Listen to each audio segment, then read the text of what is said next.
Halo, selamat pagi Mbak Yohana. Pagi Mbak. Gimana kabarnya hari ini Mbak? Baik Mbak. Syukurlah. Tadi gimana perjalanan ke sini Mbak? Lancar kah atau ada kendala? Lancar Mbak, nggak ada macet sama sekali sih. Tadi ke sini udah sarapan belum Mbak? Belum. Oh sama ya. Apakah sudah siap untuk melakukan konseling pada hari ini? Siap Mbak. Oke, baiklah.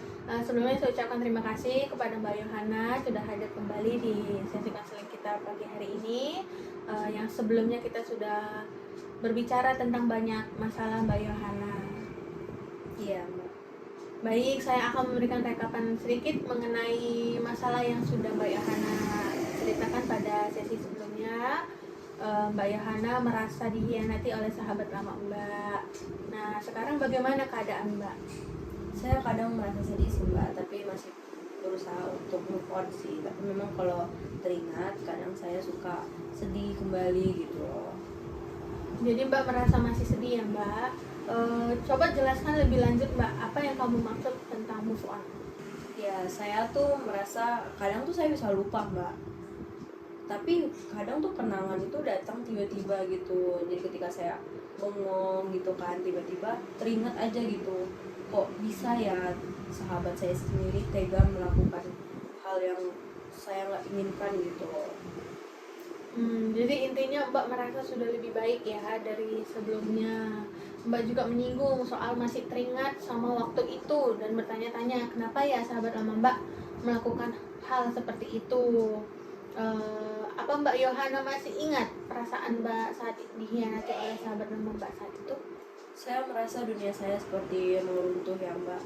Saya merasa kecewa pada semua orang dan saya menjauhkan diri dari lingkungan saya sih Mbak. Saya merasa saya tidak bisa percaya pada siapapun lagi gitu. Ya wajar ya Mbak kalau kamu merasa seperti itu, kecewa karena dikhianati oleh sahabat Mbak dulu, apalagi sebelumnya kan sangat dekat ya. Sepertinya kekecewaan kamu itu masih terasa sampai sekarang ya Mbak. Apakah Mbak Yohana merasakan hal yang sama? Iya Mbak, saya merasa diri saya tuh seperti tidak ada yang mendukung. Saya merasa saya menjalani hidup dengan sendiri gitu. Tidak ada yang menemani saya dari faktor lingkungan pun sama keluarga atau dari teman pun. Saya ngerasa kayak saya menjalani hidup sendiri gitu Mbak. Apa yang membuat Mbak berpikir kalau kekecewaan yang Mbak rasakan itu berhubungan sama tidak adanya yang mendukung Mbak di masa sekarang ataupun yang di masa akan datang? Nah itu sih Mbak, karena kejadian itu sangat menyakitkan bagi saya gitu dan membuat menjadi ada luka batin di dalam diri saya. Mungkin saya merasa itu ada hubungannya dan mungkin seperti ada trauma di dalam diri saya gitu loh Mbak. Ya. Kalau keseharian Mbak sekarang bagaimana? Kalau seharian saya tuh kuliah sekarang Mbak, menyambi saya tuh sekarang punya bisnis online sih Mbak. Tapi apakah perasaan kecewa Mbak itu masih mengganggu aktivitas Mbak sampai saat ini? Ya terkadang sih saya suka ganggu sih Mbak, apalagi ketika saya lagi capek-capeknya gitu kan, capek kuliah, capek kerja gitu. Saya ngerasa kayak, aduh nggak bisa ada yang saya lampiasin gitu. Ya teringat lagi kejadian itu gitu, saya merasa terluka lagi gitu. Oh ya, saya paham Mbak yang kamu rasakan. Pasti kamu tidak nyaman dengan perasaan kecewa itu. Apakah sebelumnya Mbak Yohana pernah merasakan hal yang sama? Kalau hal sama sih nggak ada, tapi mungkin ada sih ya hal-hal kecil dan saya nggak ingat itu apa gitu. Tapi memang kejadian waktu itu memang hal terbesar kekecewaan yang saya rasakan sih Mbak dalam hidup saya. Apa yang Mbak Yohana lakukan saat itu? Yang saya lakukan pada saat itu sih saya coba mencari teman atau keluarga untuk mendapatkan dukungan dari mereka sih. Saya coba untuk mengajak bicara sih Pak. Ya, saya juga pernah mengalami pengalaman yang serupa dengan Mbak. Saya juga pernah merasakan sedih, dikhianati oleh teman-teman dan dijauhi. Bahkan itu sampai mengganggu kehidupan saya. Namun saat itu saya lakukan hanya bisa diam dan mencoba untuk memahami situasi keadaan yang ada. Seiring berjalannya waktu, saya belajar bahwa tidak semua orang sama dan masih ada kok orang-orang baik di luar sana. Kalau Mbak Yohana sendiri bagaimana? Saya merasa terasing sih Mbak. Saya bingung harus berbuat apa. Saya kira luka yang saya alami kemarin tuh udah sembuh, tapi ternyata belum sepenuhnya sembuh Mbak.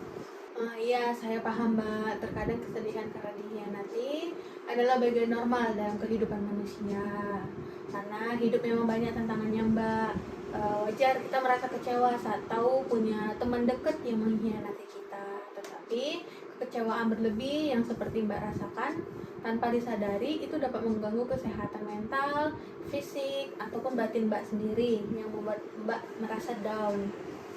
Tentu itu bukan sesuatu yang bisa kita abaikan.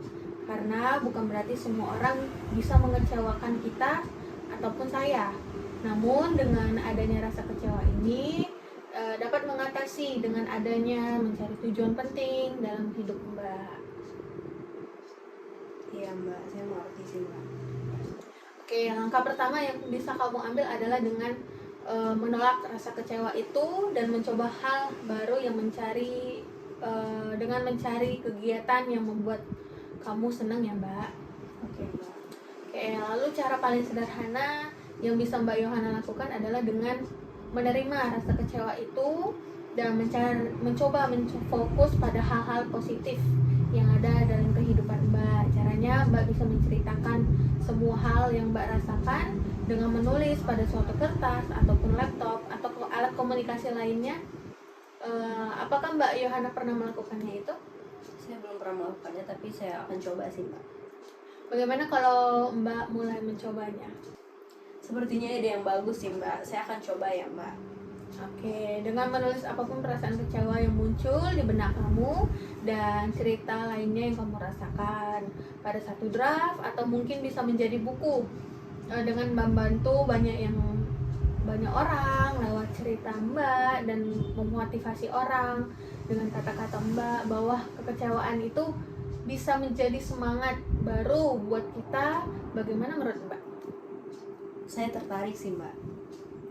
Kayak mungkin dengan adanya kejadian itu kamu dapat memanfaatkan keadaan tersebut dengan menciptakan hal yang lebih baik untuk Mbak dan sekeliling Mbak ya. Iya Mbak. Oke, baik. Untuk 2 minggu ke depan saya ingin kamu membuat daftar 3 orang yang kamu percayai saat ini dan tuliskan alasan mengapa kamu mempercayai mereka. Silahkan kamu tuliskan sampai kita bertemu di sesi berikutnya dan kita lihat perubahannya bersama. Bagaimana Mbak Yohana, sanggup? Siap, sanggup Mbak. Baik Mbak, kita sudah di penghujung sesi. Apakah ada hal lain yang ingin Mbak sampaikan? Belum ada Mbak. Baik, saya akan memberikan kesimpulan mengenai perbincangan kita hari ini. Jadi Mbak masih memiliki rasa kecewa karena telah dikhianati oleh sahabat lama Mbak. Hal tersebut ternyata masih mengganggu aktivitas Mbak. Namun Mbak sendiri ingin mengatasinya dengan mencari kesibukan dan mencoba hal-hal positif dalam kehidupan.